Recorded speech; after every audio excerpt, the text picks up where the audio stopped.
Now it's time for Whispers, your number one source for all things paranormal, with your hosts Jordan Klein and Nick Queen, and produced by the lovely Lola Miller. Whispers is brought to you by West Virginia Penitentiary Tours at the West Virginia State Penitentiary in Moundsville. Unforgettable, historical, educational.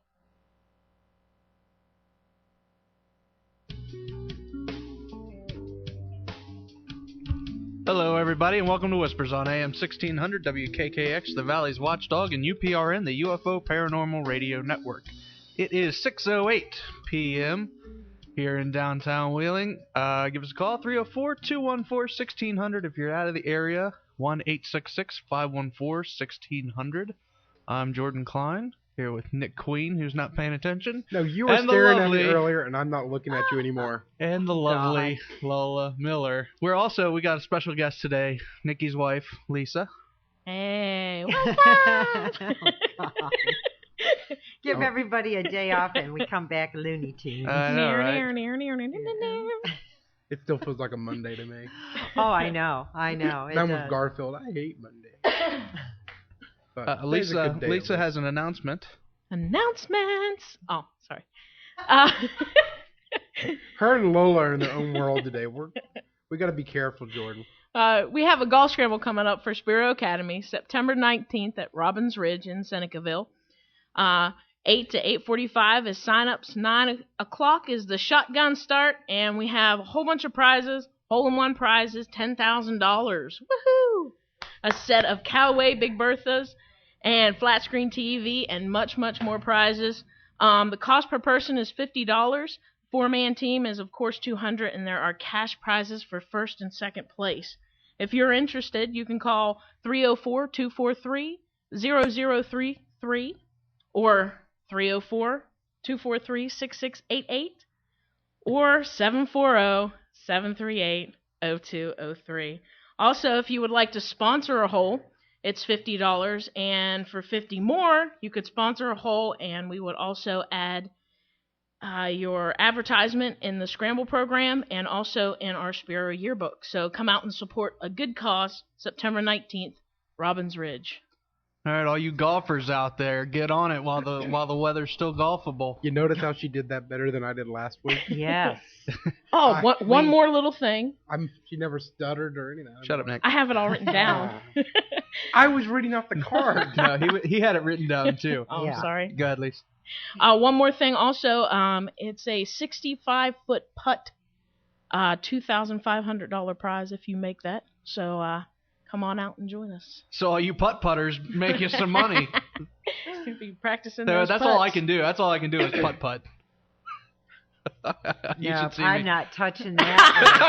10-foot call.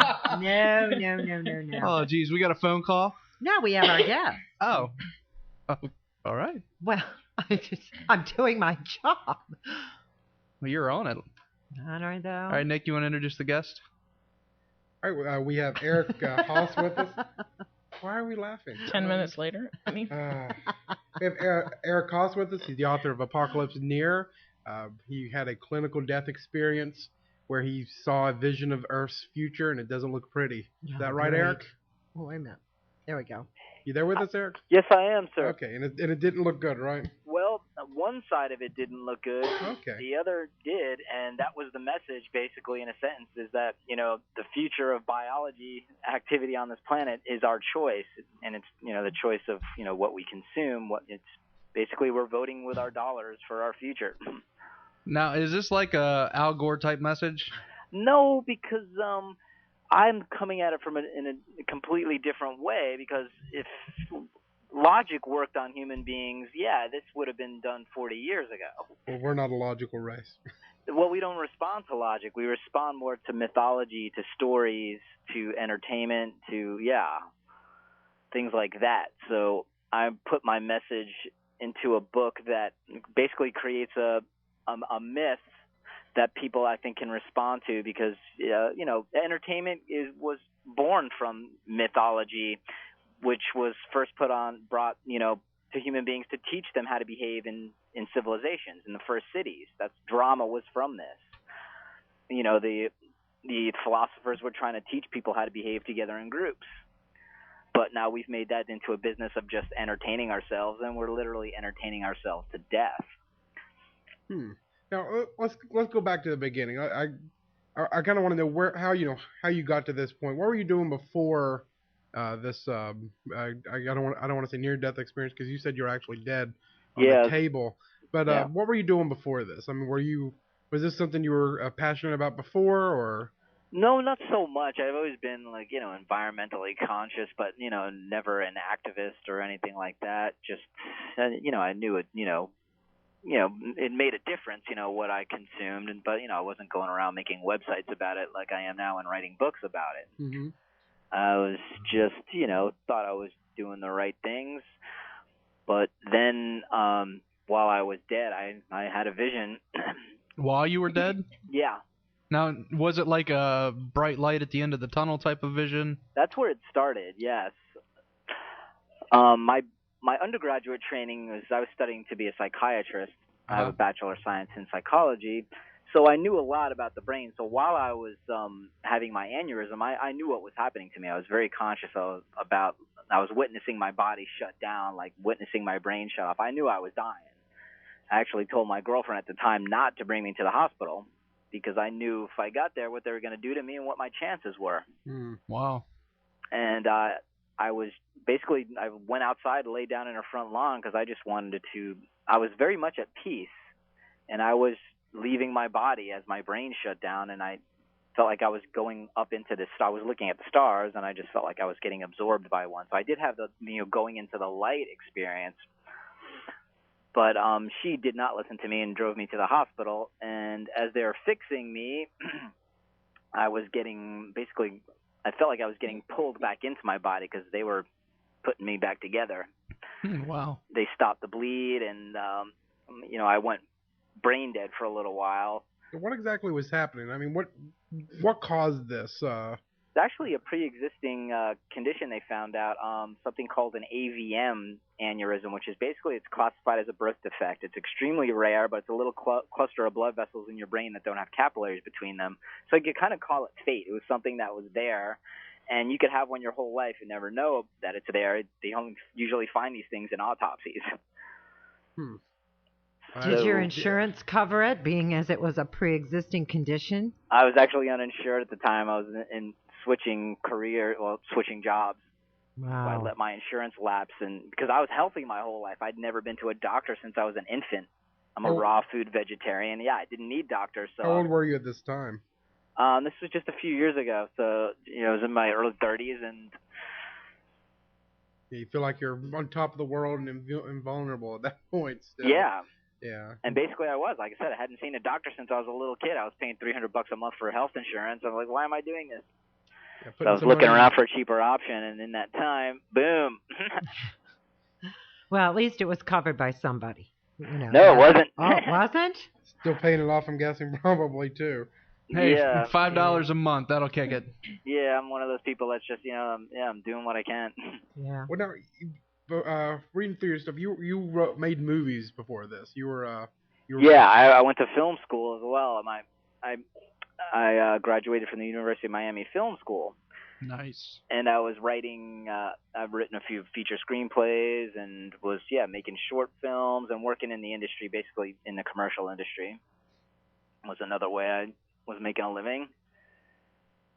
And after my, basically all I could do after, my craniotomy was they were surprised I lived at all. I was, they said I'd be locked in, be a vegetable. That sounds really crazy. Craniotomy. Oh, yeah, no, they took apart, basically what they do is they peel my incision is on the entire right side of my head. And, they peel your scalp back. They cut out a big rectangle part of my skull. And, they throw that in a pan, and then they get to work trying to stop the bleed. Wow. And I witnessed all this. I was conscious through the whole thing.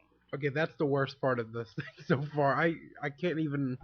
Yeah, that when you was said cut a rectangle in your head, I'm like, okay, then you're like unconscious, and that's... Well, that was the scary part of it Yeah. all. There was no fear while I was just laying in the grass leaving my body. that's what I wanted.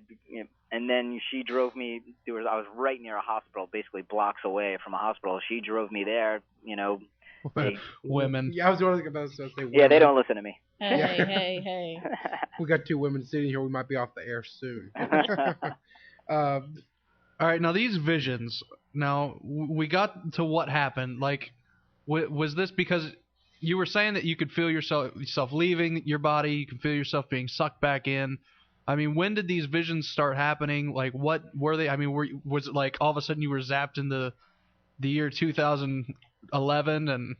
No, I was just laying in the grass and feeling myself leave my body as my brain shut off around me. And the terror started when she started dragging me into the car and driving me to the hospital, because I was like, oh God, I kind of I knew what they were going to do to me, and that's what they were doing to me. So I started going back towards my body. Instead of going out into that light, I was going back towards the planet, and I had a vision of the Earth changing from the blue-green image we all know to a dead moon. And the message I got was, you're going back there and you're going to live to see this happen. But in the opposite direction was an image of the Earth in better environmental biological condition than it is now. And the message I received was, you're going to see one of these two things happen in your lifetime. And it's a choice. It's not an act of God. It's not anything. This is a human choice. And you're going to see humans make one of these two things happen.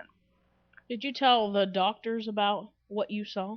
I only told a couple very close friends and a couple family members, because I didn't want them to think I was nuts, and I wasn't sure if I was either. It was very surreal kind of feeling, and I was like, okay, that was just an image. That was just a dream. It was a bad dream. I didn't really see that. But then as I was, recovering for months after the surgery, the only thing I could do was basically lie in bed. My left side of my body was paralyzed.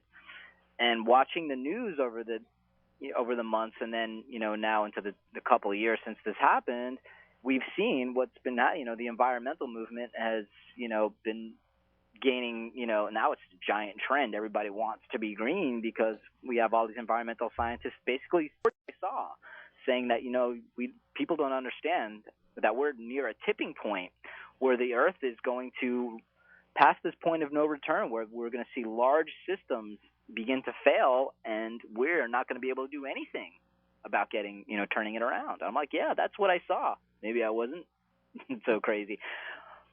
So I started telling people more about this, and then I wrote the book because I began the website consciousconsumers.net to just put the information out there, but I didn't feel like I was getting enough of a response. And yeah, I saw Al Gore's film come out and all these other people talking about it, but wasn't really seeing the kind of response that I feel is necessary for us to catch this in time. So I figured, well, I can go back to how the Romans and the Greeks, the reasons they did produce dramas was to sometimes scare people into acting morally or to avoid tragedy. Now, how soon do you think this is all going to be happening? Well, I've had people ask me that before, because there's a lot of, talk about, the year 2012 when the Mayan calendar runs out and all these things. And sometimes I say, we'll be lucky if we make it that long. And I wasn't given dates or anything like that. The message was, you're going to see one of these two things happen in your lifetime. But, for all I know, I could be dead by tomorrow. Who knows? Yeah, what kind of stuff are you seeing happen? I mean, where everybody kind of sees, the melting of the ice caps, all this stuff. Is there anything else that people are not even paying attention to that you think, that's a harbinger of this? Well, it's the way I perceived it, and from what I saw, like the way the planet just basically went from blue-green to like looking deader than the moon. It seemed to start very much in agreement with what we've been hearing for 40 years about the greenhouse effect. The atmosphere just becomes such that it's a cloak on the planet. Solar radiation can no longer leave. So, the biological activity of the ocean begins to die. The oceans die. Sunlight can no longer escape. And then all biological activity just begins to shut down at alarming rates. And the planet just basically becomes no longer biologically active. Well, I know a lot of people have said that we would die off. We mean humans, and that the Earth would be able to just pretty much just shrug us off and just keep going because it's not really. And that's not what I saw. I saw it all life, like the Earth become biologically inactive. Because the atmosphere became such that solar radiation could no longer leave, and everything died, not just us, all of it. Yeah, I've heard about that. That's some people think that's what happened to Mars as well. That there was life there. Really? See, I didn't know that. I've heard that before from some people. I'm nobody reputable. I'm no scientist, but I've heard that because there was once supposedly maybe life there, and well, there was water. There was water. So if you have water, you could have life. Yeah, but then it became barren because of whatever ecological disaster that may have happened, which is why we're there looking at it, I guess. Yeah, because their atmosphere, the Martian atmosphere is like that. Solar radiation gets in, don't get out. Yeah. Yeah, and then without it being able to escape, and all of your green living things die, you have nothing to create oxygen. Literally. Yeah. Everything gets irradiated and kills even the DNA, so nothing can regenerate. Yeah, boy, that's scary. It was like I said, and so then I wrote a book basically asking, okay, why are humans just that? Are we this stupid, or is there something driving us to kill our planet off, and why? So I created this villain in my book, which is a pretty bizarre mixture of fact and fiction. Well, that's what I was going to ask. I've seen that it's you call it a novel to some degree, and it's also first off it's wrote by somebody named E. Yes. Now I saw your name's Eric, so I was like, okay, maybe just like you're doing a share thing. But E is a character in the book, correct? Yes, but E is also, this is where fact and fiction kind of come together as well. While I was when I was comatose, when I was coming out of my surgery, there was a brief time there when I was coming back into my body, becoming conscious again, where I had a complete amnesiac fugue, where I didn't know who I was, where I was, what I was. There's complete amnesia. And the one thing I do remember was the tone E. I was just hearing like an E. So that was the only thing I could remember when I woke up. And so I brought that into the story in the book. It's about a guy that comes back from the dead with the message about how to save the planet from environmental collapse. Because the character does have this perception of seeing it all die, but he's also received the equations, which is true. I did receive some higher math, some social calculus, and that's what I was trying to deliver on my website. Like, look, this is a fixable problem. It is our choice, and we can change it. Oh, wow. I was going to say, I don't know if I could respond to the math. I'm trying to think of the E, though. What's the E? Anybody? I'm probably the only musical person here that has no idea. Well, I'm wondering. You mean the non-musical person? I mean the non-musical person. I felt like this tone that I was hearing, which is like the only thing I could remember from my past before waking back up in my body. So it had nothing to do with your name. I felt like that was my name. Oh, okay, I get you now. I think. Now this book would it be more? I want to say autobiographical. I call it I call it hyper reality because of the way I mix fact and fiction. But it is, it's very autobiographical because I'm telling truths of what happened to me, especially my death experience is written literally in there. And then waking up having no idea, who I was, where I was, what I was, that plays out in the book too. Now, do you remember that? Yes. Not knowing who you were? Yeah. It was a very bizarre feeling. Not knowing who, where, what. Yeah, I was completely wiped. Like my hard drive got erased. Now, see, I had amnesia when I was young, but I don't really remember anything. I mean, I was young. Yeah. Now I'm looking at this is something I did really want to ask you about. You use a quote: "If a house divided against itself cannot stand, can a hero divided within himself make a stand?" What exactly are you implying there about the hero? How is he divided against himself? Well, I set out to also having a education in psychology and trying to make sense of everything that happened to me, what I saw, and the amnesia, bringing all these things together, this person not knowing who he was, I set out to write a story that may in fact only be happening inside the brain of the character. And inside the brain of this character is where he's met with the villain, and I leave the audience in the position of trying to figure out if that villain is real or just a part of himself. Is this just a man at war within himself, or is the war he's fighting really happening? Are these creatures invading from another dimension to have humanity do away with itself by killing off their planet? Wow. That sounds fun. Yeah. I wrote a pretty scary story, but I went through something pretty scary. I was, besides being in that amnesiac fugue, I was locked in my body. I was blind, deaf, dumb. I was conscious, but could not gesture, could not communicate with anybody around me. Now, how long were you, you said it was kind of like a coma. How long were you in that? That was actually just a few hours, because the terror of me, first of all, I told my girlfriend not to take me to the hospital because that's exactly what I was afraid of. You were afraid to be in a coma? I was afraid of being a lock-in. Yeah. Okay. Because I knew the severity by the way the pain in my head, the way my body was shutting down around me. I knew I was having a hemorrhage and that it was severe, and my chances of life, to live, were very slim, but I had an even much greater chance of, if they got me into surgery, I could live locked in, basically a vegetable. I know one of the quotes it was on a Tampa Tribune article I read doing some research.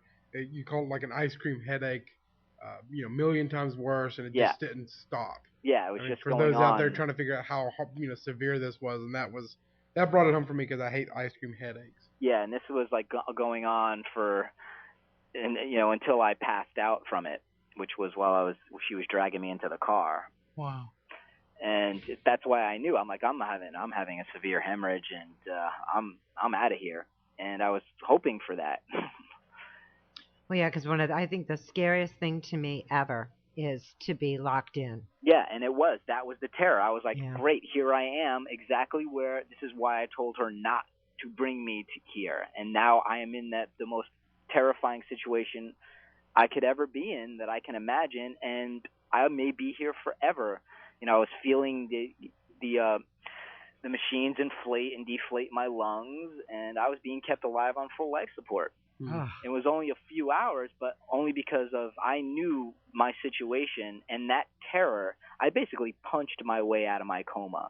And just a few hours after surgery, they told my dad I would not survive. Most likely, I had like less than 2% chance of survival. And they told him he'd be better off if he didn't, because they were looking at my MRIs. They saw how much I bled out into my brain, and my entire skull was full of blood. Wow.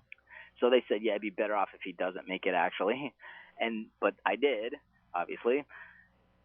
And then I'm lying there with, in complete terror, because I'm hearing people walk around me and work on me, and there's no way I can tell them. They're talking about me like I'm going to be there, like I'm a vegetable, like I'm going to be there forever. Time. So you were like completely conscious. I mean, just yeah.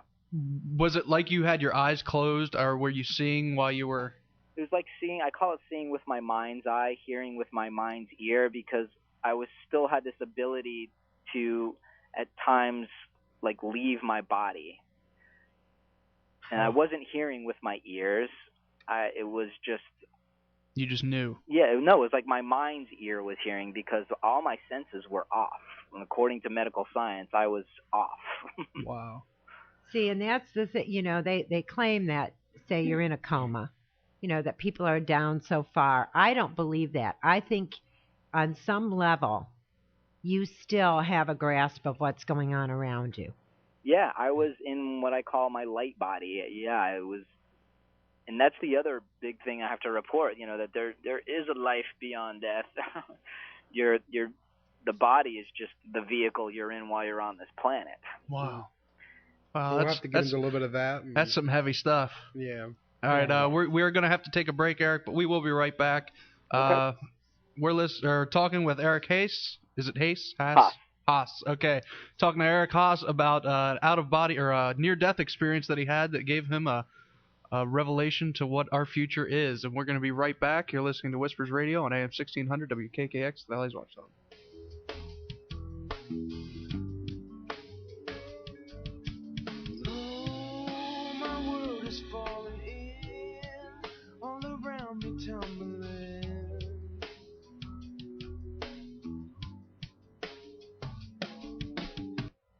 The former West Virginia Penitentiary housed some of the most violent criminals in history. Many of the prisoners who lived there also died there. It is known for being one of the most bloody institutions in the United States.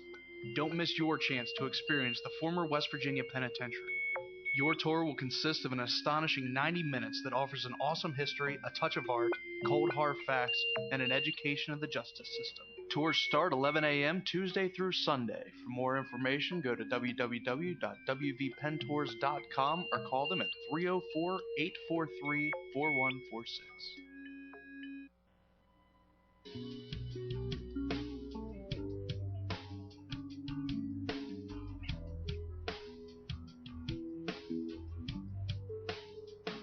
Hey everybody, and welcome back to Whispers on AM 1600 WKKX, the Valley's Watchdog, and UPRN, the UFO Paranormal Radio Network. I had my headphones. Having a little bit of trouble, buddy? My headphones were wrapped around the microphone, and I put them on. And I looked over, and Jordan is attached to the microphone, and with his mouth open for whatever reason, You look like a fish out of water. he's trying to unravel himself from the microphone. How did you do that? Because I am that good. Yeah. It is 6:35 p.m. Our number's here, 304-214-1600. If you're out of the area, call us toll-free, 1-866-514-1600. Our guest today, Mr. Eric Hayes, we are talking about an near-death experience that he had. Actually, I don't even want to say that. It was a death experience that he had. And while in that condition, he was having visions of our impending doom. Eric, are you with us? Doom and or future glory, that's the message. It's our choice. It's based on how we treat the life support system that's basically nurturing us. I was just showing my faith in humanity. Yeah, I was going to say, we are kind of agreeing with you on the whole, are we that stupid? Yeah. Have you met my friend Nick? Hey. Wow. Yeah, are we that stupid, or are we in fact being pushed there by a sinister force that wants to take our planet from us? That's the battle I set up in my book. Well, you throw that up there, I have to ask, what exactly cynical force are we talking about? I mean, I can think of several answers, but I'm not going to say them on the air. But we're talking about, in my book, an alliance of creatures that are made out of dark matter, powered by dark energy, that are invading from another dimension. Huh. Because they are jealously a race as stupid as humanity. We're given a biologically active planet. We don't know what we have. We don't. Until it's gone. They don't think we deserve it, and they need to keep the planet alive because we're just part of a larger hardware array that runs the multiverse, and they need the biologically active component of our planet to keep their drives running. I'm saying the universe is actually information, not matter, and we are an obsolete operating system that needs to be erased and replaced. Wow. Now, your book is an interactive book. Can you explain that to me? Yeah, I wrote it to be read online. You can get it on Amazon, and I reference the links in it, but there's an electronic version that goes with the print version. Mm-hmm. And so it links up to all the websites I was creating as I was recovering, trying to deliver my message. Like my website, consciousconsumers.net, is basically just full of information about what everyday consumers can do to benefit themselves and the life support systems that keep us alive here.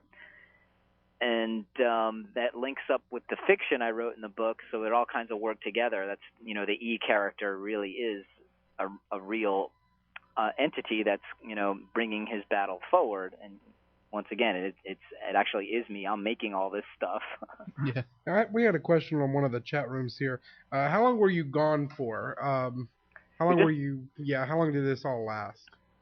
Well, from the time I was in surgery, about 6.5 hours, they had my head open. My aneurysm was back in my occipital lobe, so they had to take apart the whole right side of my head, get down in there, stop the bleed. That was going on for about 6.5 hours, and then they had to remove a hematoma on the right side of my head, and then put me all back together. And then from that point on, it was just several hours later that they put me in an ICU unit, and it was the next day. Actually, the next morning. This all happened throughout the night.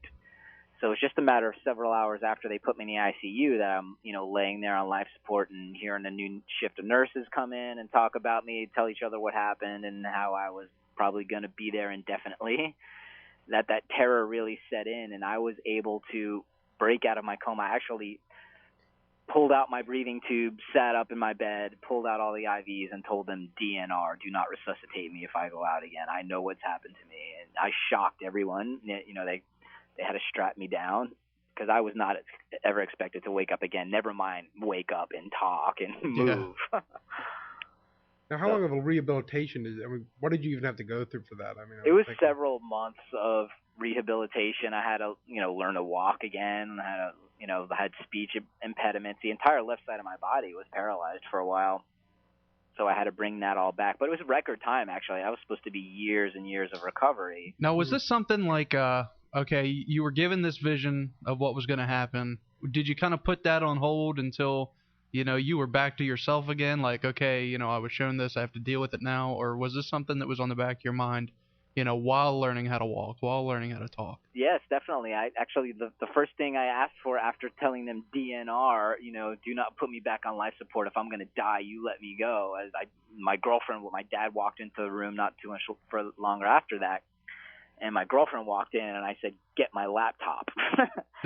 I had her go back to my place and bring my laptop into the hospital, and I just began writing right away.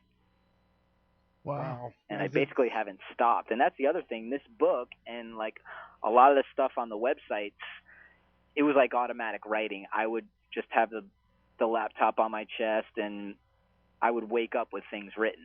Kind of like you were sitting here with a message or sent back with a message that you had to get out of your system, more or less. Yeah, it was like I got uploaded with this information, and it was just coming out through my fingers, just typing on the keyboard, and I was just going.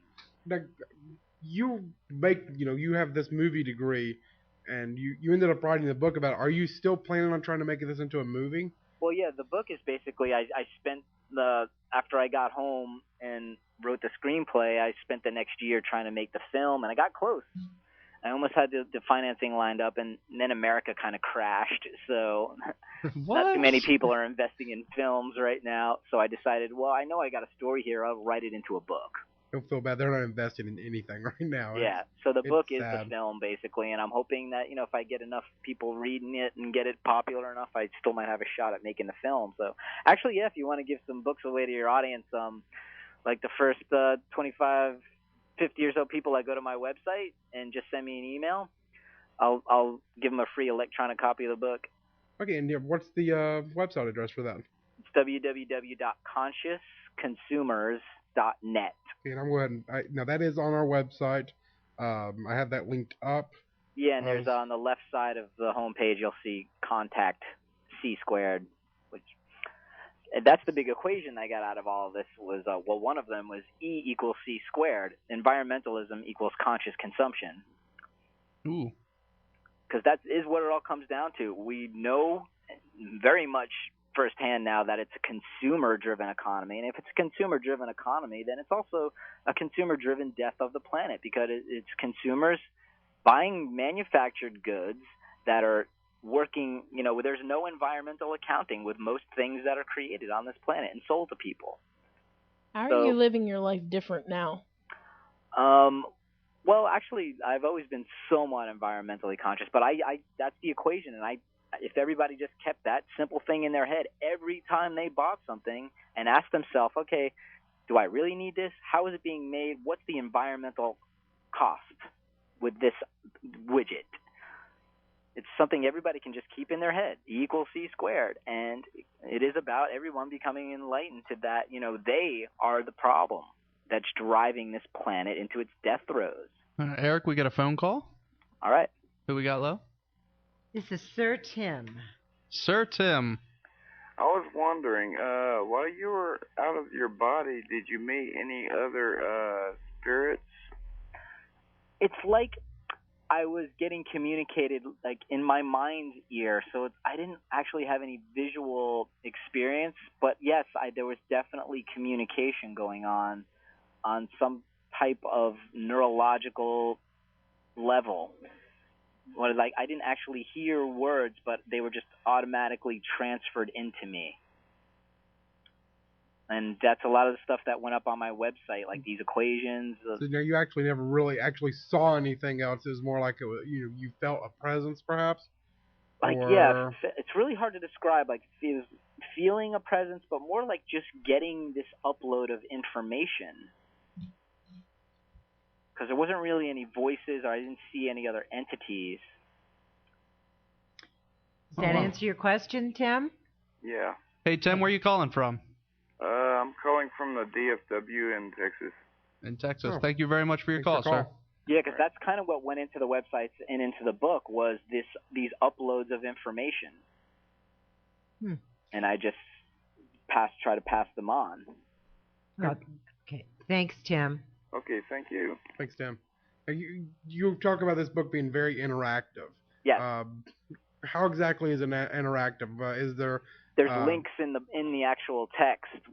Okay, so it's not like a question and answer type of thing. I mean, if you want to look into something, I mean, you got links ready. There's multimedia embedded in the links in the book. So like there's film clips, there's animations, there's one of the uploads I got was this system of like linguistics and that I call semantic calculus.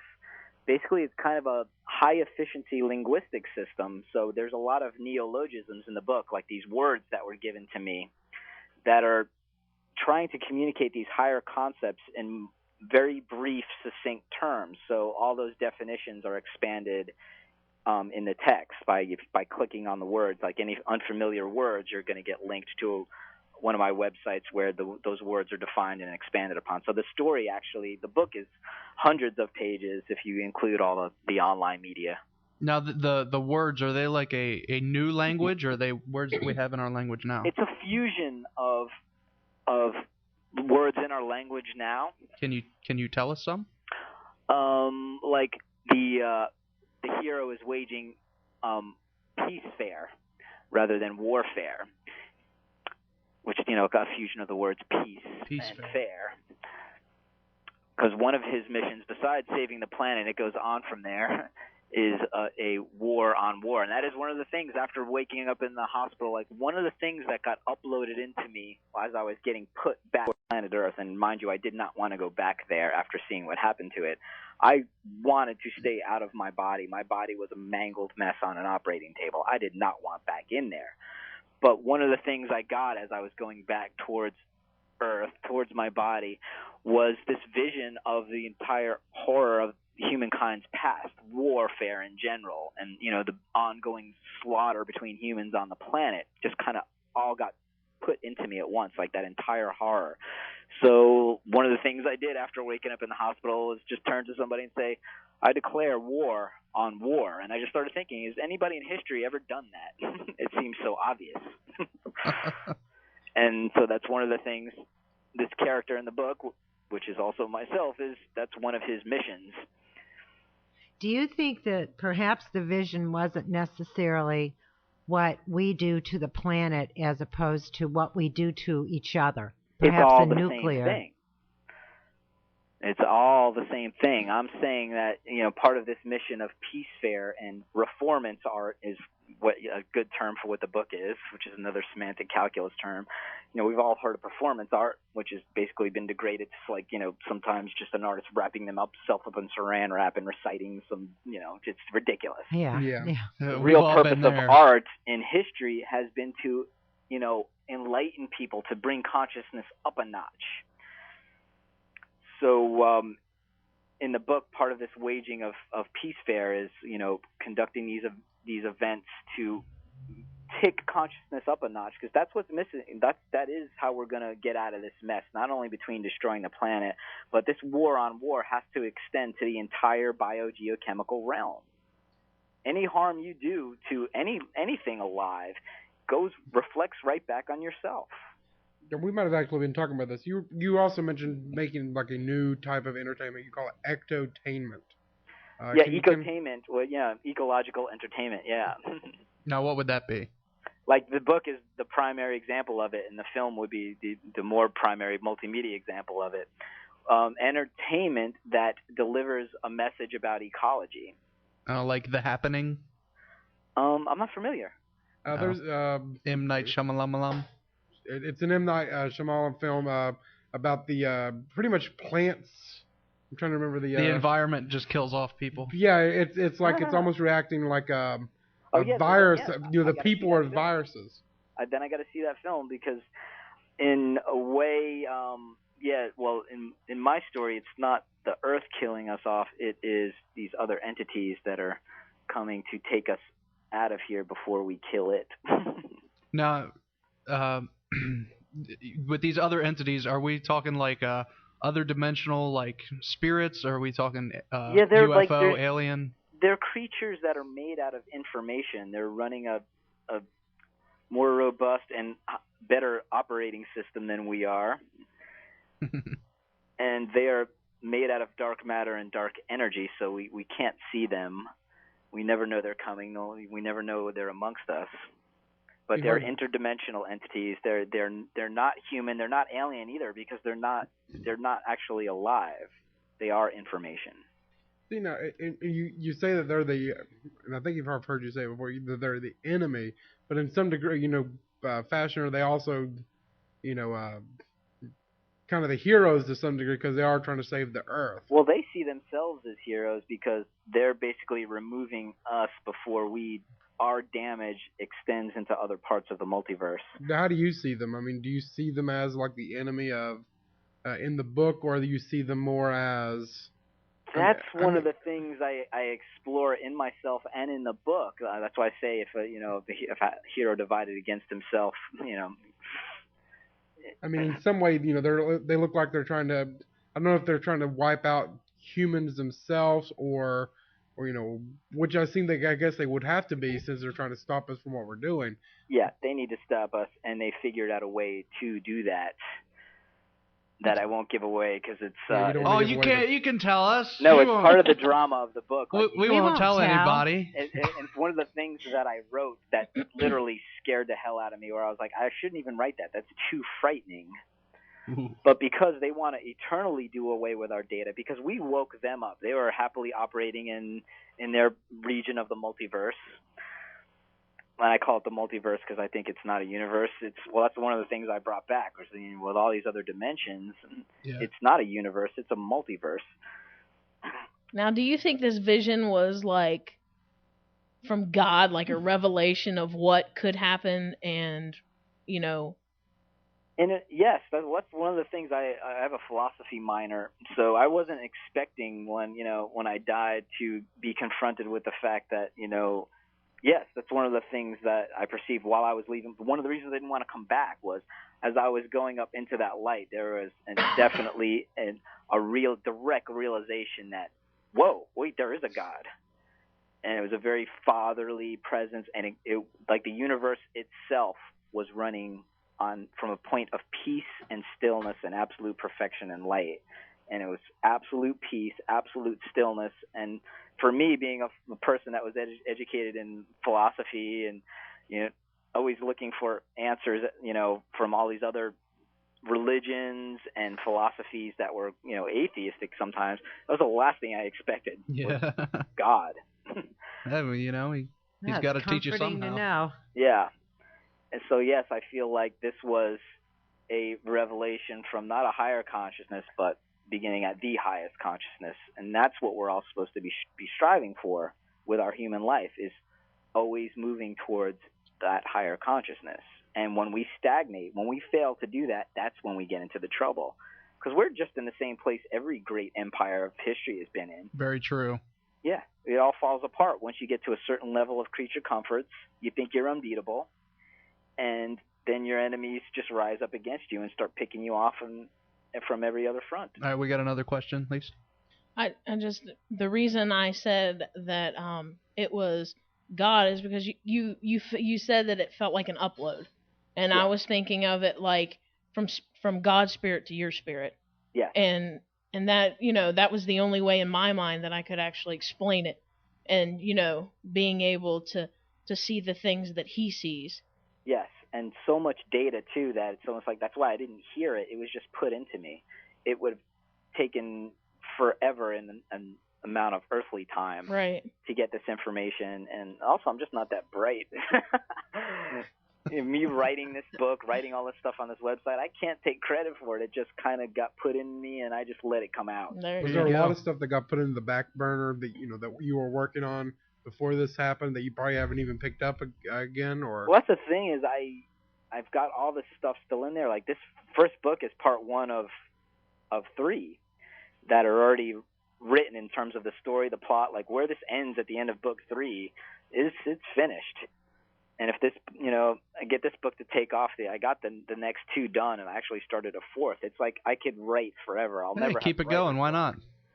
I'll never have writer's block. I know that. I mean, there's so much data in me already that it's just a matter of being in 3-dimensional time. That's the issue. Eric, that is all the time that we have today. We want to keep in touch with you, and as your next books come out, promote them, with the show. So. Great, yeah.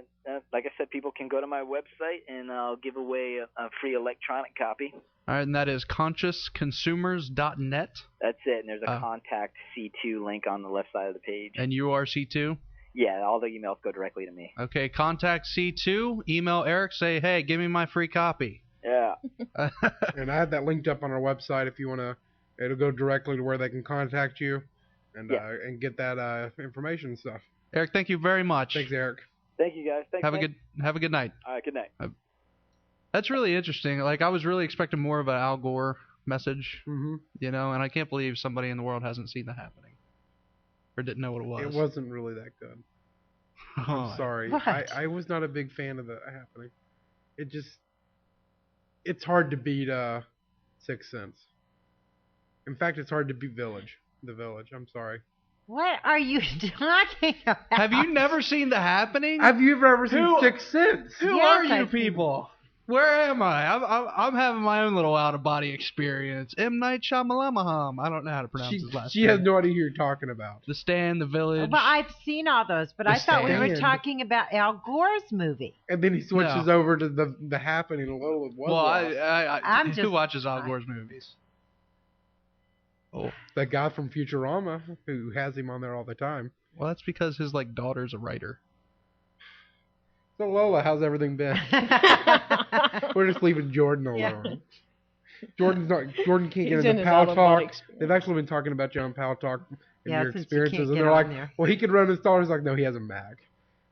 And everybody just kind of just stopped talking about it. Like, somebody says you need to uninstall and reinstall. He has a Mac. You can't uninstall and reinstall.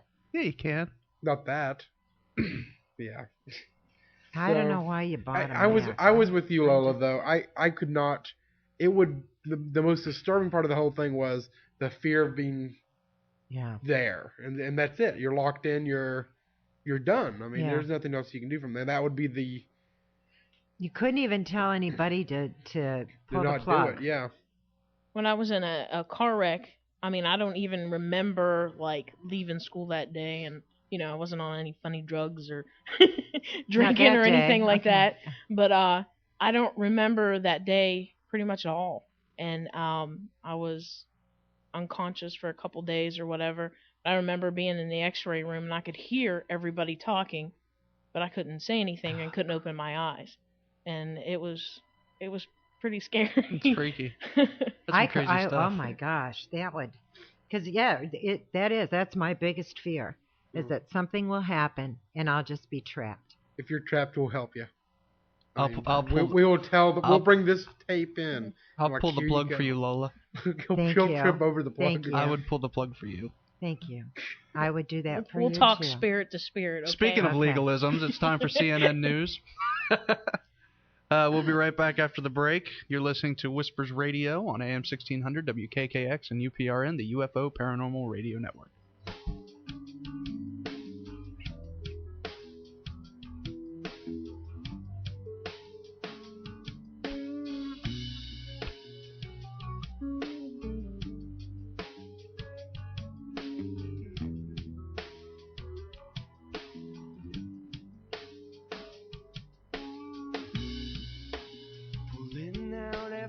stone's light. Gotta free my mind, get you out of sight. All across this open sea, sparkle blue beauty like a young man's dream.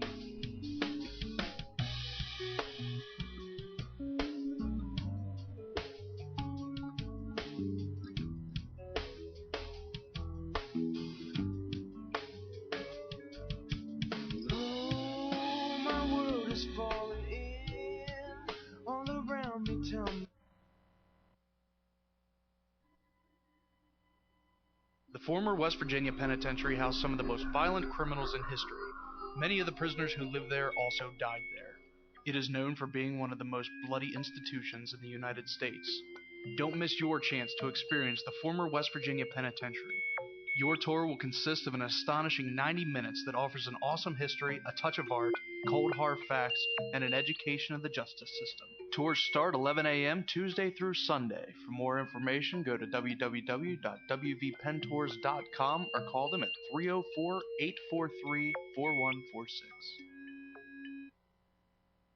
Now it's time for Whispers, your number one source for all things paranormal, with your hosts, Jordan Klein and Nick Queen, and produced by the lovely Lola Miller. Whispers is brought to you by West Virginia Penitentiary Tours at the West Virginia State Penitentiary in Moundsville. Unforgettable, historical, educational.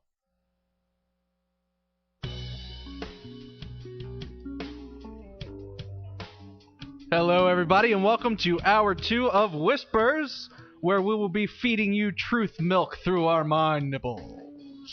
Oh my God! What on God's green earth? I'm Jordan Klein here with Nick Queen, Lola Told you that was Miller, a bad idea. Lisa Queen. Don't even say my name in that sentence. I know. Do Jordan- we really want to be affiliated with Mind Nipples? How else are you going to get your truth milk? Give us a Give call, me a good old 304. bottle of Leaper Milk, you know. Jordan's idea is just keep on going and get past it. Yeah. Maybe if he talks long and fast enough that nobody will remember he said that. There was a reason that he was a geek when they said that on the TV show. 304-214-1600 if you're out of the area. 1-866-514-1600. We are now joined with Mr. Sammy the Bull. How you doing, Sammy? Ain't seen you in a while. Doing good. Did you hear what Jordan said? I didn't. Please don't repeat it. You are lucky. Who's lucky, he is or I am? Yeah. You guys are mean. Hey, Well- I went to Quaker Steak and Lube, the new store up in the Highlands, Uh-huh. and I had the atomic wings, And survived. and I survived. And let me tell you what, my face felt like it was melting off of my skull. Have you looked at the mirror? Let me tell you what, it was hot. It was hot, hot, hot. My lips were blistered. They were red and swollen. But now your picture is up at the Quaker Steak Yeah, and they Lube came out and took my picture, the put it up on the Highlands. wall. on Route He's 70, famous. Interstate 70. You see some guy there that's barely hanging on, dear life. Covered in sweat and crying. That'd be me. Was it worth it? the Was it things really worth it? the things a man will do to get his name on the wall. Well, they're saying that you're too quiet, and I'm taking it because you're tired. You did all kinds of stuff this past weekend. I did. You raced in a speedboat, right? Yes, and I threw out the first pitch at a baseball game. Wow. And, yeah. Oh, I'll tell you that speedboat thing. Awesome. That has to be fun. Oh, my. The only thing, How fast were you going, first off? I have no idea, but we were not the last boat in the race. I mean, that one did go past us, but no, he was So a if they good did, they had driver. because I seen Saturday we was there at the football game. They had like doubles in boats. Yeah, that's what I was racing, in, that a was V Haul. Yeah. They were moving pretty darn good. Well, I know I'm claustrophobic. I know this because I can if I even envision a really tight space, I get kind of like short of breath. So I have on this huge life jacket thing with the straps around the thighs and everything, and then they put this helmet on, and it was so tight because that boat has the potential of really bouncing. That so it's, your face is all mushed up, and then they dropped the visor. And I immediately, I could not breathe. It was like, Yeah. get this off of me. But once you get going on the river, then it's different. You've got wind coming in it. And oh my gosh, the one lady says, now I know you'll want to wave to people, so just let go and you can briefly. And I'm thinking, I barely held. I just had my hands on the handles in case if we really did bump. But it's like I was waving to everybody on both sides of the river and everything. It was so awesome. Sit down, Lola. I know. And the one turn we hit somebody else's wake, so you can tell by the sound that the whole back end was coming out of the water and stuff. It's like, oh yes, just go fast, go fast, go fast. Somebody said if Seth MacFarlane made a movie with about Lola, it'd be directed by Seth MacFarlane. It'd be Lola rode in a fishing boat. I'm not sure exactly. I'm not anybody. I was up at 214. I can hear them boats from there. Oh, I know. Really? I know. Oh yeah, think about my house. They actually rattled the windows, but they did. They were rattling the windows. I was in the mall center, 3 stories up, and I mean you could barely, it was just so loud in there that it was, we'd see them going by. Unfortunately, I had to work. No, those huge hydroplanes, the biggest. I mean, they're not unlimited because the river's not big enough for those, but it's the next stage up, and they're fast and they're loud. So I had the dog down on the river, and she was swimming and diving for sticks and all this kind of stuff. And I thought, she's really got this thing about trucks tend to make her real nervous. But she sat right next to me, and literally you could watch her head. She watched those boats going around that big oval. It didn't faze her at all. I was so pleased at that. But that's cool. Yeah. Oh, it was. I bet that was something. Awesome. Then I got off, and the guy that does like the emceeing for it, my sister heard him say this before they stopped the boat. Well, I want to interview Lola. So he comes up and sticks a microphone in my face, and all I kept saying to everybody was, that was so bleeping awesome. That was so, So that microphone gets in front, and I had to literally stop myself from saying that. And then he's asking me all these questions, and the adrenaline is still pumping. I don't even know what I said. I was so goofy, and he's going, you just had such a good time. And it's like, oh, I want to do it again. I didn't want to get off that boat. It was so cool. That's awesome. So if you're going to be a race boat driver now? Well, we used to. We had a small hydroplane growing up, so I know what it's like to speed around on the water. Yes. Go fast. Give me a car, a motorcycle, a bicycle. That's her middle name. Speed. That's right. Speed. The faster you go, the better I like it. Speed. I'm excited just thinking about it. Go, Speed Racer, go. Sammy, somebody named Beauregard wanted to know how the fireworks were on Sunday. They were great. Yeah, Did you do the ones at Ogilvy? Yeah. One real big one. They were good, though. I didn't get to see it. The orchestra was good, or the violins. Yeah, they had Handyman Negri. Yeah. So I was excited. The guy from Mr. Rogers. Mr. Rogers. He was really I was good. excited. I was there clapping. He played the bumblebee on the guitar. He's like, really? Oh, man, his fingers were really flying. What? Was he on Captain Kangaroo at one time? Remember Captain Kangaroo? Yeah, I remember Captain. Wasn't he on there too? That was probably before his time, was it? I mean, no. He was in his 20s or 30s in Mr. Rogers. Nah, he's older than me. Where was that concert at? That was at Symphony. Ogilvy, the Symphony. Yeah. Symphony had him. There was just too much going on this weekend. There really was. I didn't even know Fort Henry Days was this weekend. I didn't either. And I See, live right under Ogilvy. I think like about 4 or 5 years ago, they just threw everything in with the symphony and had up for the weekend. Instead of doing it separate times. It's just too much. Yep. Yeah. We were busy all weekend. Yesterday was kind of a washout. So, well. I'd rather have too much than not enough. That's true. We did the Kellis Cup yesterday. That was nice down there. I know, and see, Sherry, the family came down. It was nice. Yeah, that was a greyhound race at the track. They named it after George. Wow. Which, I really had wanted, and I knew you've told me the date time and time again, and blew that nice, one too. It was nice. Well, let's go on to our guestie. Yes. Our guest tonight, Manuel Neverett. He has been on our show before as a call-in, UFO Clearinghouse, for those of you on Pal Talk, talking to us about an implant that was taken out of his leg. He's talking to us about UFOs and abductions and all that kind of good stuff. Are you with us, buddy? Oh, wait. You hit the button, John. We Okay. can't depend on Jordan. I know. Look, you heard the mind nipple Manuel, thing. you there? Yes, I'm right here. Okay. Thank you. How we doing, sir? I'm doing pretty good. How are you guys doing? Good. I want to thank you for coming back on the show. I know last time you were on, you were sharing a little bit about an implant leg, and we got cut off because we had another guest on, and we just wanted to keep going with that and hear your story. And I'd like to go back to the beginning. There might be some people, that missed it or stuff. Talking about your abduction and how you got to that, if you don't mind. Well, I've been, from what I've researched and what I've started to understand, and this all started coming to me, fairly on, in my late teens. But I've been abducted basically most of my life.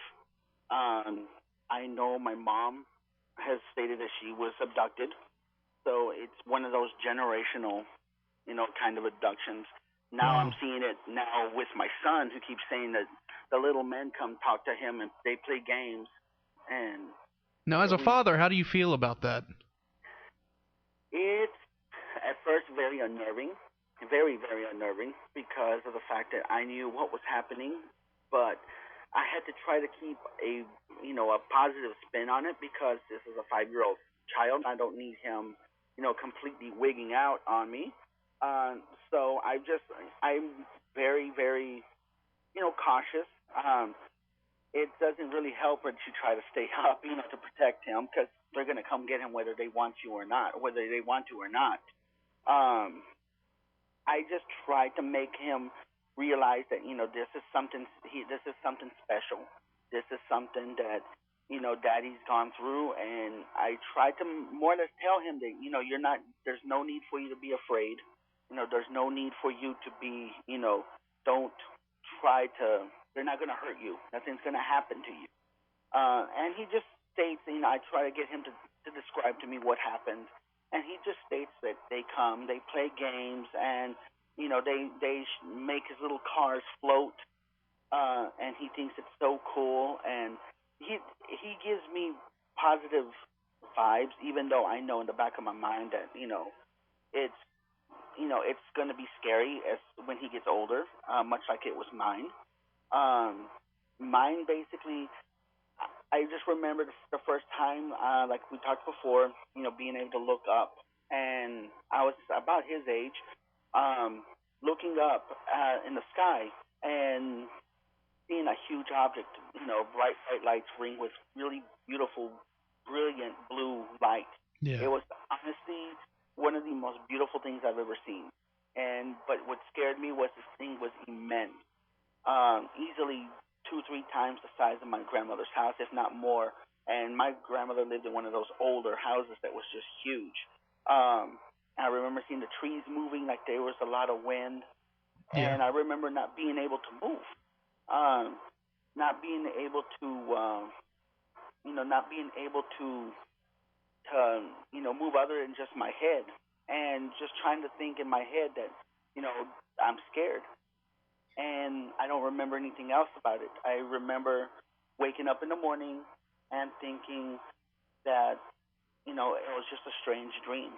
And strange dreams just persisted till I started getting into reading about UFOs, and started kind of putting 2 and 2 together. Finally, about 16 or 17, I finally realized that this was what was happening. I was being abducted. And that really began where the research began, but it also kind of segued my having the epiphany that I was an abductee, kind of led them to an abduction where I remember everything. That's where the actual transplant, or the actual implant, happened. And that was, one of the most vivid of my abductions. And it's just one of the few things that I can remember that, when it was put in, more or less I do, like what we talked about, you do hear crunching. You do hear, it's almost like, That's what it's kind of like a grinding. Like stepping on a Cheerio? Kind of, yeah, kind of like, exactly. Like stepping on a Cheerio. kind of like a cross between that and stepping on new snow. Now, Taldorf had a question. Do you recall any sounds? I mean, I know you're talking about the crunching, but any other sounds at all during this event?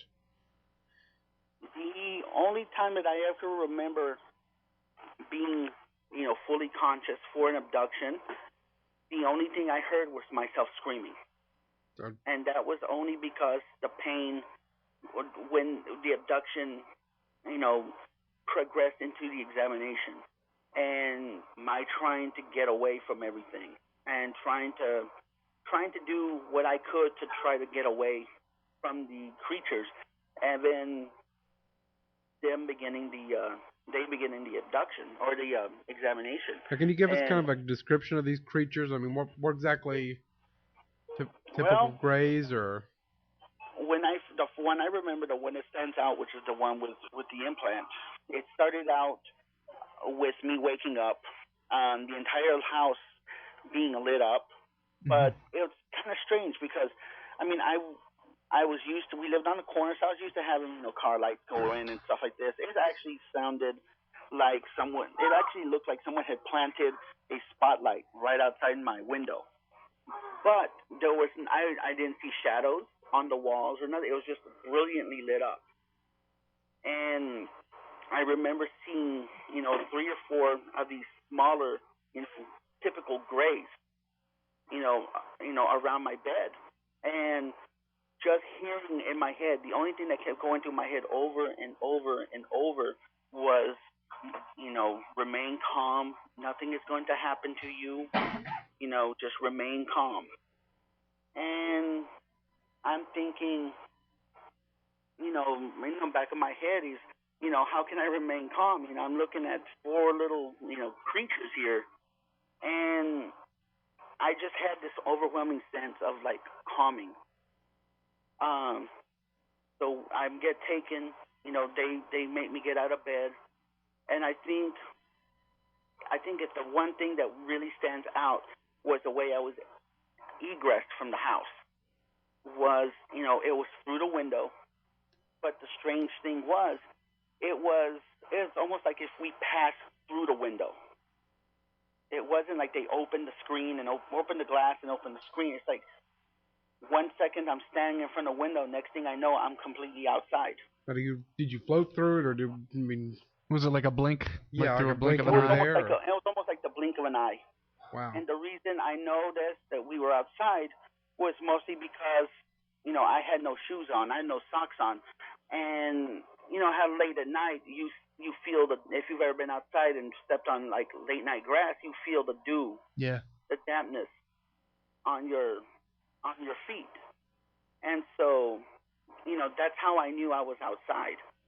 And just being taken, to this immense object, and the thing was, when we were going into the object, it's like we were met by other creatures there. The only difference was the creatures that were in the object were far larger than the creatures that came out of the object. And just seeing these, 3 or 4 larger creatures, I mean, they were talking about 6, 7 feet tall creatures. Still typical gray, large eyes. It kind of reminded me of an old, like a very old man. So they were like the traditional gray, but it was really tall. Yes, and I just remember seeing the skin and everything kind of reminded me of an old man because of the wrinkles and everything around their, in the face. And it makes me, I for some reason had this image of them being, very old. I mean, do they have the same facial? Because you're saying wrinkles. Normally, when I think of a gray, I think of very smooth, no nose, like a slit for a mouth. Smaller ones, yes. These taller ones are very different then, or I mean, do they have a nose? Do they have any other features? Okay. There are actually multiple versions of the gray. I mean, you have like the gray type A, the gray type B. I've never. You have ones that are called oranges, ones that are called blues. Some of them have pronounced noses. Some of them are they have the large eyes, but not like the large wraparound insectoid eyes. Some of them have, the deep black eyes, but they have a face that looks like almost like an old person. Now, you said that your mother was abducted. Is that correct? Yes. Now, did she share any of the stories? She's shared some stories with us growing up about seeing objects and seeing things before, but a lot of it she really kept to herself. She'd always say that.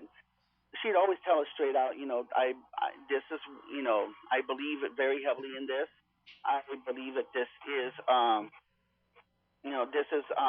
that we are being visited, that they are taking people. And she would always ask, we'd always ask her, have you seen, UFOs? And she'd always be like, yes, I have. I've seen things in the sky, but she just really didn't, elaborate a lot of things. Now, do you think these grays? One of the things I've always heard and read is that they're like genetically engineered. Do you think all of these different types of grays are engineered for different purposes? You're saying inside that they were taller, maybe they have a different function. Do you get that feeling at all? I really do believe that. There's been a lot of reports from all over the world and from, all sorts of different people that have stated that, and it seems like there is some kind of hierarchy there. I mean, you're talking a lot about, you have smaller grays who seem to do, the most of the bulk of the work, and a lot of these, the different entities seem to have, it's like a structure. It always seems, that the larger ones, whether it be a larger gray or a larger, like, reptilian, are always the ones in command. They are always the ones that seem to be, in charge of everything else. The smaller grays, depending on which one, because there are really, really smaller grays. I mean, we're talking 2-3 feet tall grays.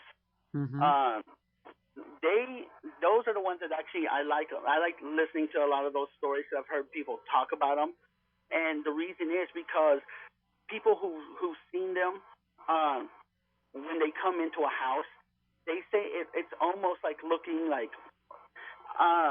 they can't compare it to anything other than watching like a dynamic entry, when you see videos of teams like the SEALs or the Delta Force, when they do a dynamic entry, they enter in a certain way to make sure that they cover everything. And when they do it really rapidly.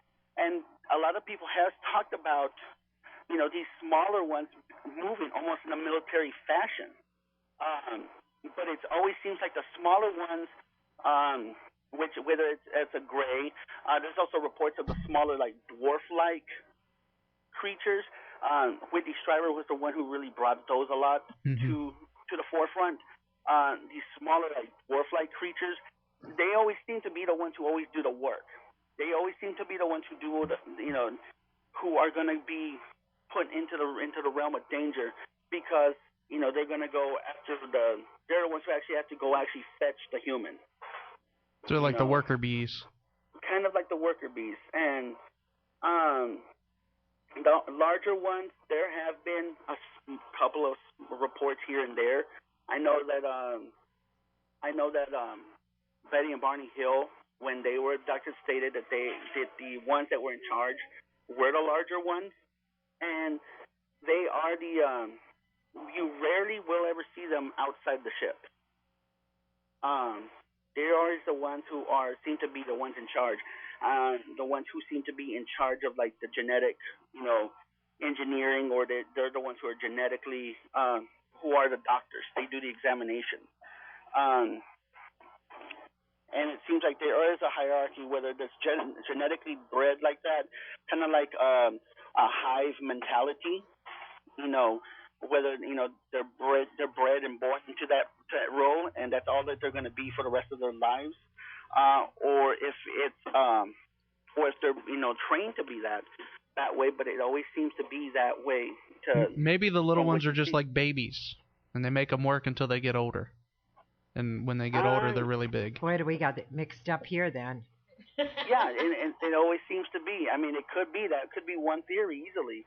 And I do know that it would probably be, if you are going to have a society where you are going to be abducting humans and, you know, doing genetic testing and medical experiments, it would be advantageous to you to have a class or a caste of beings that is going to actually go in and do the entry into the house and actually take the human. I mean, because by all accounts, humans, you know, we're bigger, we're stronger, you know, we probably outweigh them, you know, maybe on like anywhere from a 4 to 1 or 10 to 1 odd, you know. Well, we don't do too much on being bigger and stronger if they get us every time. Yeah. Well, it seems like they're using it for another method of getting us to, you know. Yeah, well, you have had certain ones. Look at Travis Walton when they took him, he fought back.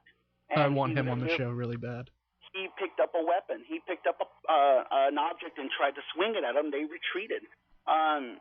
People have broken out of the restraint, out of the immobilization. Yeah. It takes a lot of effort to do it, but it always seems that the minute that somebody's able to make themselves mobile or they go for something, they disappear. They egress out of there so quick that, you know, and maybe for that reason they are the ones who take the biggest risks, because, you know, I know it would be the same way if it was like, let's say, my son. You know, I'm going to defend him to the death, you know, and it is a lot of there is a lot of things that, you know, that there have been a lot of reports of, like, people who have witnessed their children being abducted, and upon hearing the screams of that child, you know, that they kick into that, you know, that adrenaline rushed mode that they go, you know, they will do anything and everything for their child.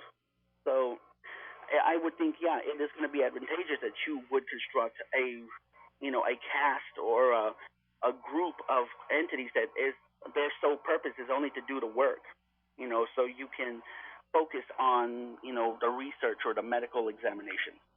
Wow. Now, I know you got the implant. I want to kind of talk about that a little bit.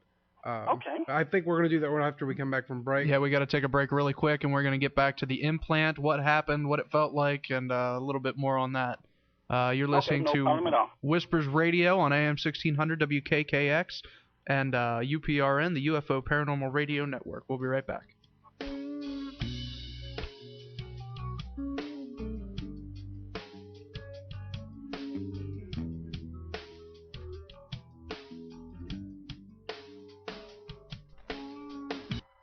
The former West Virginia Penitentiary housed some of the most violent criminals in history. Many of the prisoners who lived there also died there. It is known for being one of the most bloody institutions in the United States. Don't miss your chance to experience the former West Virginia Penitentiary. Your tour will consist of an astonishing 90 minutes that offers an awesome history, a touch of art, cold hard facts, and an education of the justice system. Tours start 11 a.m. Tuesday through Sunday. For more information, go to www.wvpentours.com or call them at 304-843-4146.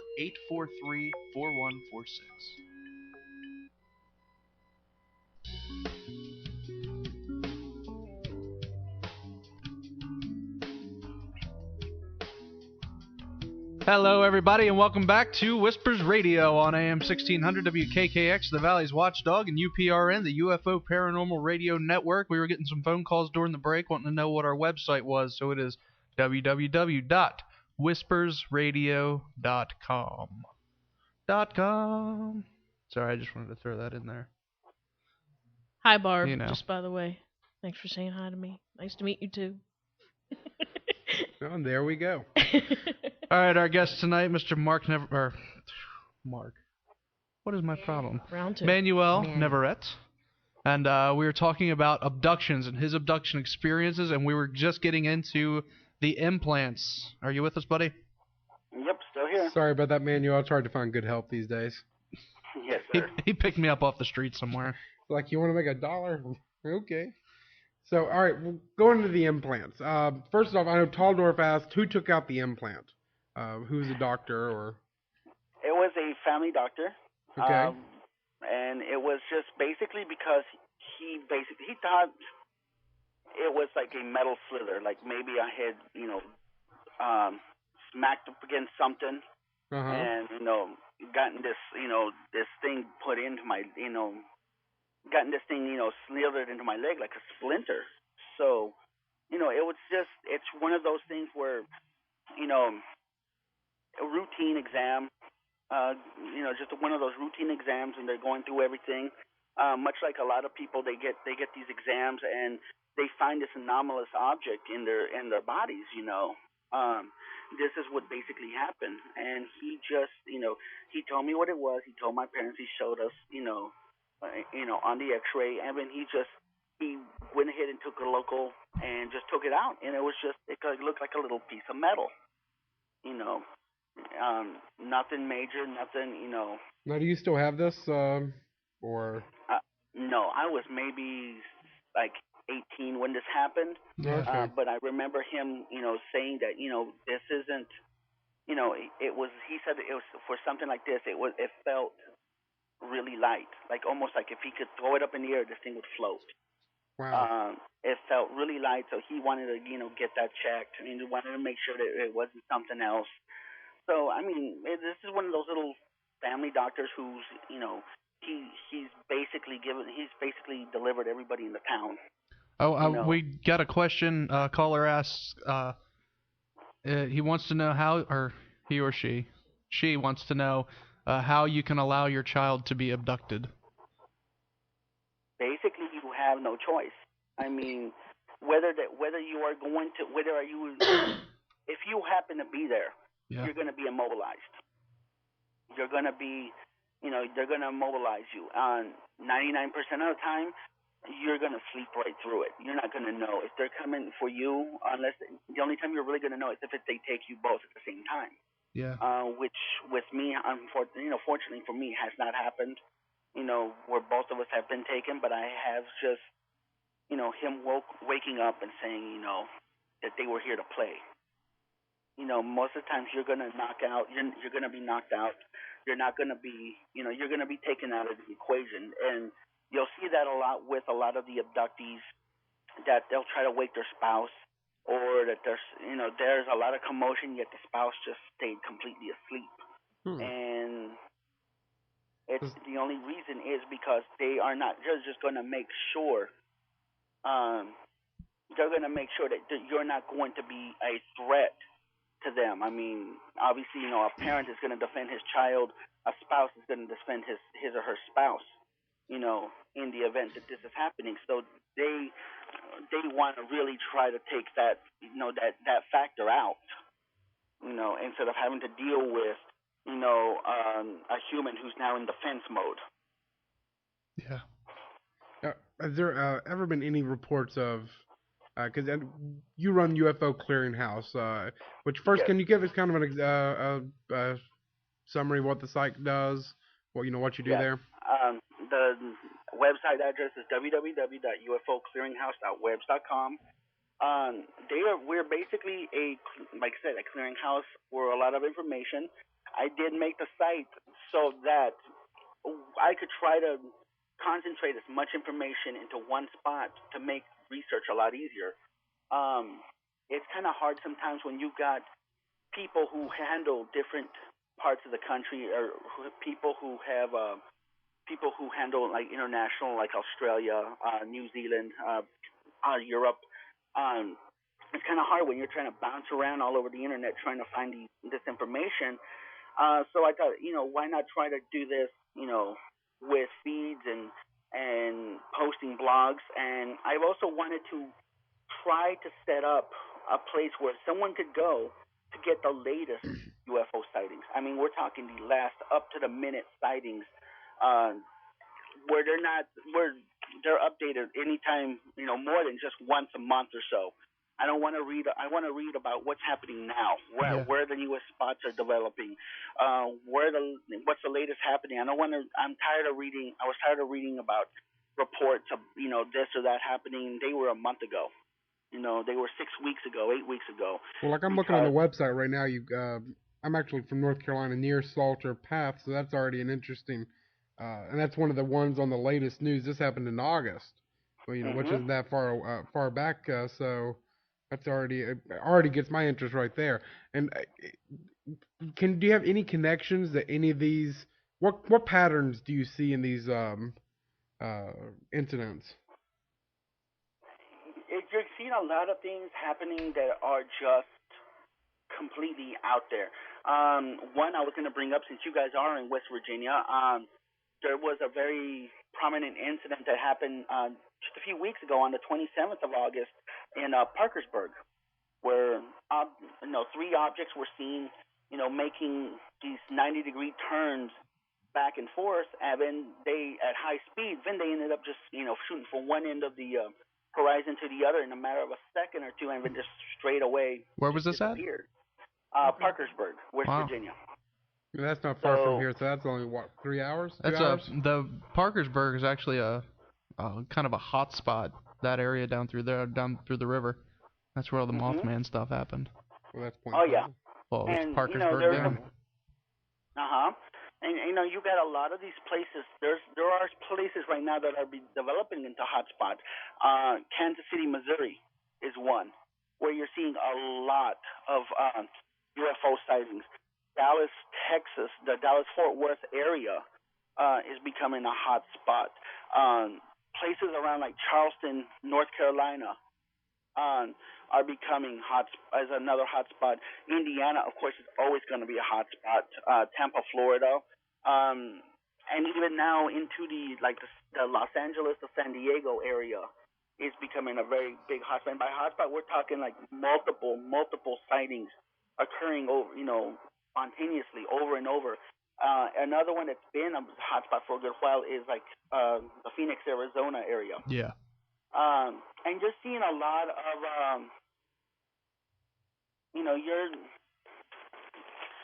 you're just seeing a lot of places. You're seeing patterns develop. Like lately, there's been a lot of patterns of UFOs buzzing major airports.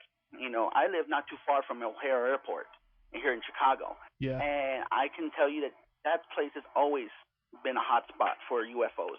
Not just the reported, UFO O'Hare at O'Hare incident that happened a few years back, but even now, you get reports of I get reports of people who say that they're seeing the flight patterns in O'Hare. They stack them up when during the day. They're usually about 45 seconds, 90 seconds apart from each other in landing, and you'll see them stacking up. And I get reports of lights that are zipping back and forth, in those flight patterns, like buzzing planes. And you get a lot of these reports from people who are just in and around the area. O'Hare is a massive airport, so there's like communities all the way around the airport, and you get reports all the time of lights being seen in the sky. We always get reports of ball-shaped objects buzzing the area. So, now I got a question. Do you think that this? Do you think it's an increase in UFO activity, or do you think we're just looking now? A little of both. I say a little of both, because you have a lot of activity that's starting to happen. Look at and as well, you have people who are looking up. Look at the July 4th incident. Yeah. July 4th was just a phenomenal, just a plethora of reports that just came in. Why? Most people were looking up because of the fireworks. But I think bit by bit they are starting to make themselves known. They're starting to get a lot more bold in some of their moves. I have reports that, just the last 48 hours or so, I've had reports reported over MacDill Air Force Base. I think last week we had a couple of them that were over a military arsenal. We've had reports over 29 Palms, which is a Marine base in California. So they're starting to make themselves known. They're starting to make themselves known. They're kind of like getting bold about buzzing bases, buzzing major airports. Now, since they're making themselves known, do you think that the rate of abductions in I mean, more specifically in our country, are going to increase? To what extent? Do you think? How big do you think this is going to go, and how long do you think we're going to continue to hide it? I think in I think that eventually it will lead to more abductions. I guess if you can say that. Right now, I'm still getting. I get at least one, maybe two abduction reports from people because you can go to the website that UFO Clearinghouse and report. I do have places there where you can make report, and I've gotten a couple of reports of abductions, entity sightings. Nothing too dramatic. Just waking up to people who have already been abducted. They know the more or less the signs of waking up and seeing these bruises on their body and stuff. So now this is something else I want to get in. We only got a few minutes left, and I want to. Okay. How do you know that you're being abducted? Like the signs. You just mentioned it. We've had some other people say, well, these people had all the signs. I know that they're getting abducted. What kind of signs do we need to be looking for? To make sure that Lisa over here doesn't wake up one day. Well, it's not what you're going to see in the movies. It's not going to be you're going to wake up and the room is brilliantly lit and there's, aliens at the foot of your bed. Very rarely. Yeah. And, well, that's ever happened. If you wake up, you're going to find, unexplained bruises, unexplained, like burn marks or rashes or scratches that you can't, you can't figure out. One of the few things for me is when I had the abduction happen, where the implant was taken, where the implant was, there was a and I still have it. I'm actually looking at it on my leg right now, but it's a scoop mark. And you'll have a lot of people who are abductees talk about they have these little scoop marks. A lot of them on their legs, some on their arms. It just looks like someone took a very tiny ice cream scoop and just scooped out a chunk of skin. And usually that's not going to be too far from where the implant itself is, But you have, you do have a lot of these signs. I mean, you have. No, I had a guy tell me one time that he would wake up miles away from his house, from like every orifice, in the middle of the night. You do have that. You do have people who have experienced that. That's actually how Travis Walton, Yeah. How Travis Walton, came back. He woke up, I think it was 20 some odd miles from his house and was, bruised up, bleeding. It just depends really on the abduction. 9 times out of 10, you're going to wake up, you're going to wake up back in your own bed, but the signs are going to be there, the dreams. A lot of times it's just these dreams that you keep getting. That state that you are going, that kind of make you realize that you've been abducted, and after a while you develop the pattern of being able to see these things, and seeing that that, and you start kind of correlating these incidents with the abduction itself. I mean, is there anything that someone asked earlier, can protect your child or anything? So you're saying there's nothing? Have you tried anything at all to stop these abductions from happening? I cannot say, because like I said, that you have had people who have tried and only to find themselves immobilized in the process. People who have seen their child being abducted have reported, just seeing like a light over their child and then passing out.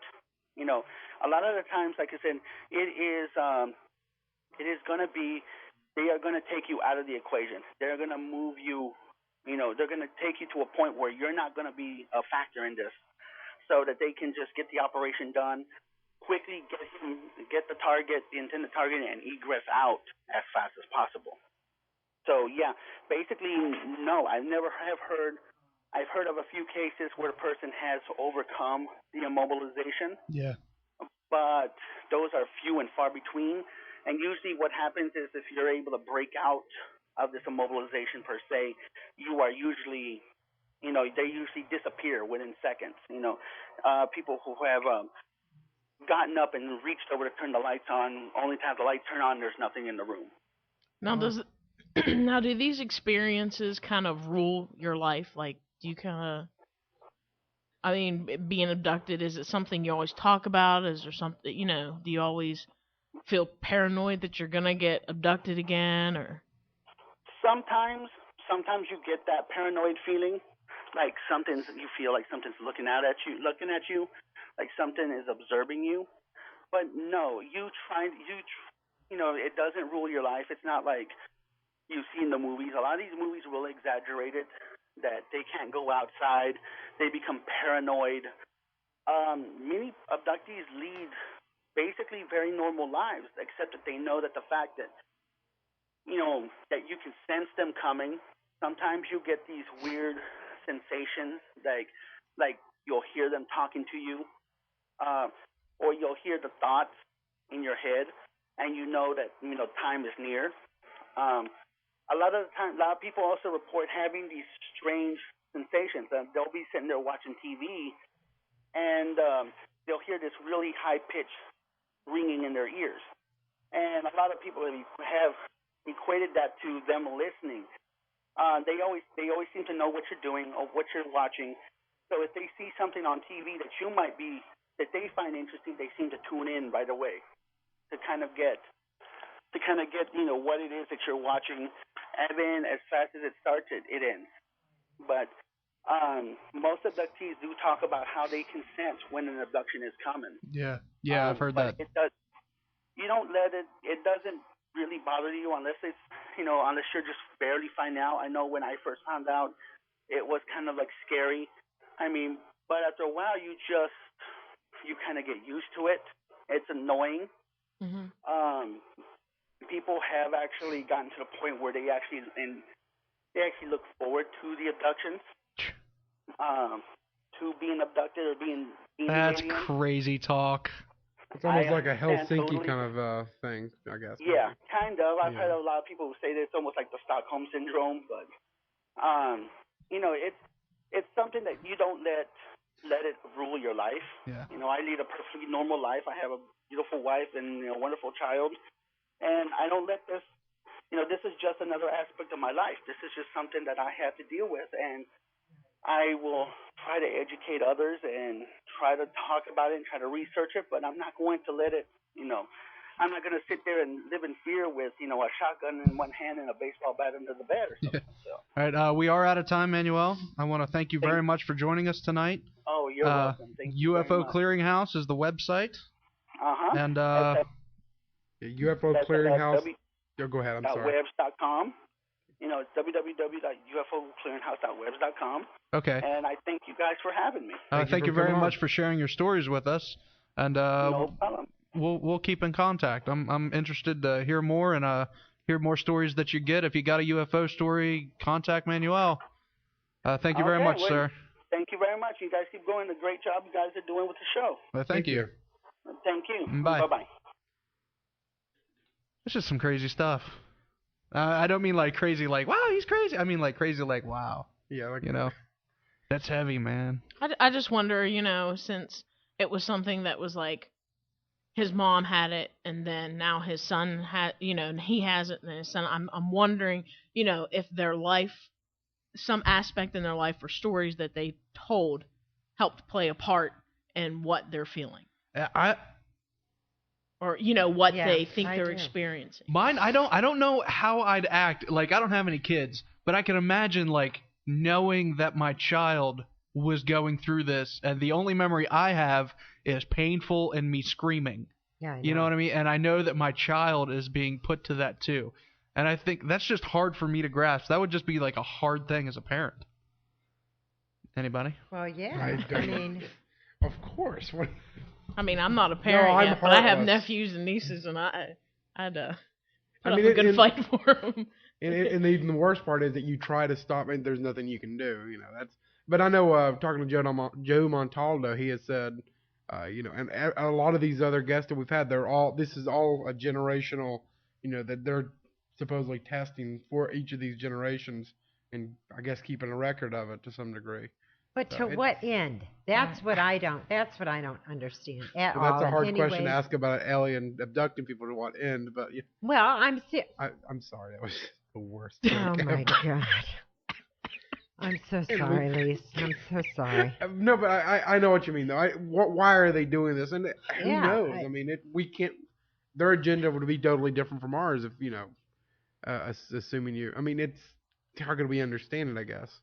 The main question I have is if they are truly, and they would have to have the technology to come here. Mm-hmm.